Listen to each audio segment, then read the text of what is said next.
I had piles once, and I think most families have an area of medical expertise, you know, so maybe you've all got bad backs, so you know the tablets to take, the exercises to do, that sort of thing. With my family, it's arseholes. They're lovely people, but wow, they're good with the bowel.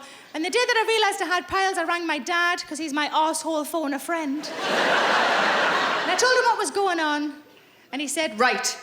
And I thought, this is what dads do, isn't it? That's what they say before they fix things. Right. And he went, what you need? Baths as hot as you can stand them, anus-all cream on the rest of the time.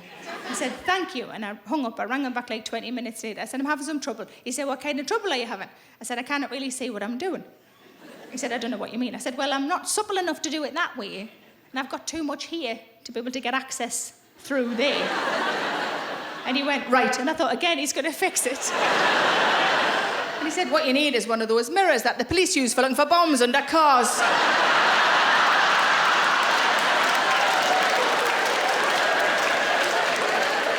The day that I realised I had piles, I was meeting a friend for lunch. And I'm so rubbish at keeping secrets that she'd barely said hello, and I just blurted it out, I've got piles! And her response is the best response you can ever hope for if that happens to you in the future. Because I went, I've got piles! And she went, so have I! And we high-tend and went in the pub.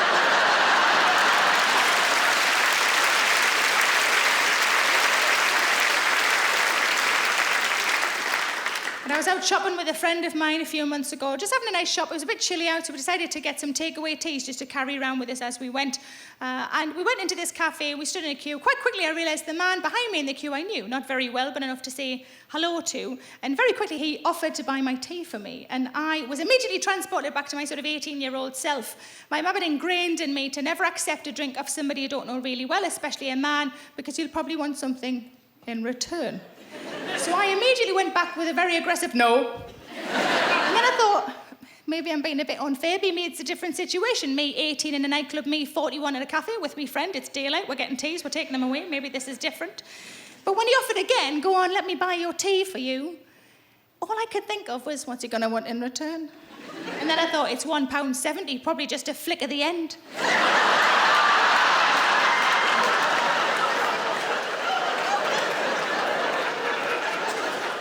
He's a nice man, but he's quite sincere. And he said to me, for all of the joy that you bring people, let me buy your tea for you. And I said, just a tea, just a fucking tea. All the joy, all the fucking joy. So I got a muffin as well.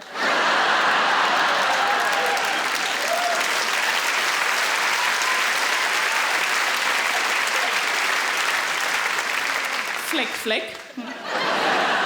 But I had to go to the doctors. I had a sore throat for a bit too long and I went to see my doctor. My doctor said I'm going to send it to see a specialist, an ear, nose and throat specialist. I said, OK. So off I go to see this fella, lovely fella he was. He said to me, do you suffer from acid reflux? And I said, no. And then when I got home, I thought I should have said yes, because I realised that my husband and I eat so many Rennies that we call them bathroom sweets. And he said to me, I'd like you to take Gaviscon after every meal. I said, after every meal, every time I've eaten, because those two are very different numbers. He said, ideally, I'd like to put a camera down your throat so we can have a look at what we're dealing with. I said, OK. And I thought, this is a bit where he sends me away and I come back in 6 months with a new appointment. And he went, no, we can do that now. Oh, shit. So he came out with this contraption, metal like this and metal like this. The main thing you need to know is that it's very rigid, none of it moves. So I have to move because it won't move. And he puts it down my throat and I instantly gagged. And he pulled it out. And he said, are you going to be OK with this? And I said, yes. And he put it back in, again. I was mortified. He said, do me a favour. The next time you think you're going to gag, do this. I said, why? He said, it stops you gagging. And I thought, noted. My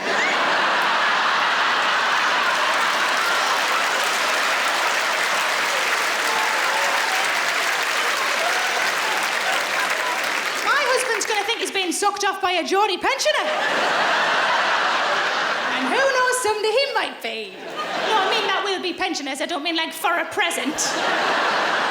Coming in, Doris, he's ready for his gift now. Happy birthday to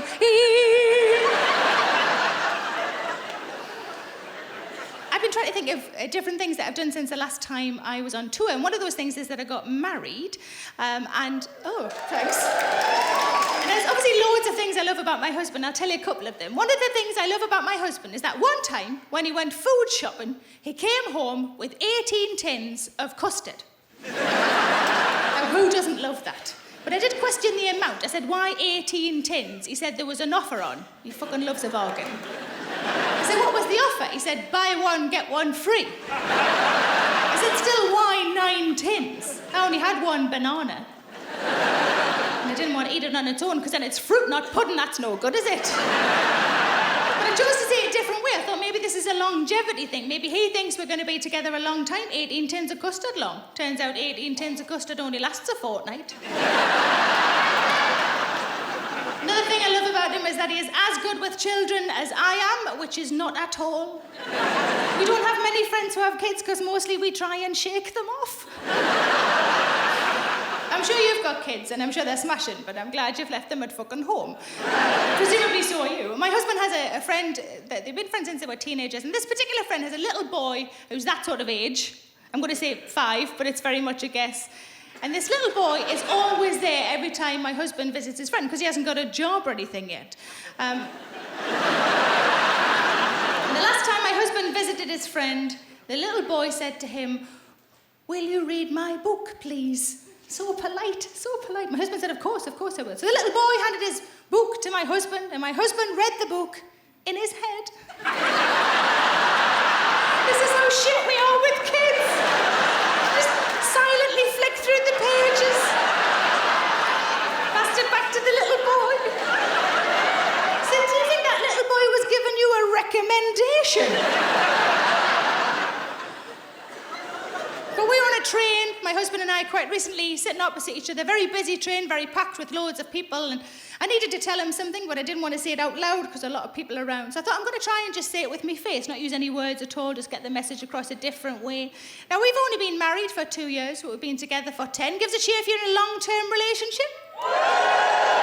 So you guys will know especially well that you can often get a message across with just your face, can't you? And I thought, that's what I'm going to do. Now, the thing I needed to tell him was that I was feeling a bit horny. Hence not wanting to say that out loud, so I'm going to use my face. Now, I'm going to do the face that I did for him. I'm going to do that face for you. But I've got a slight problem in that I haven't figured out how to make it work in as wide a room as this. So upstairs and at the back, you'll all be fine, but right on the edge here, you might struggle to say apologies in advance. But for the rest of you, this is the face that I did to my husband on a busy train to let him know that I was feeling a bit horny. This is the face. Ah!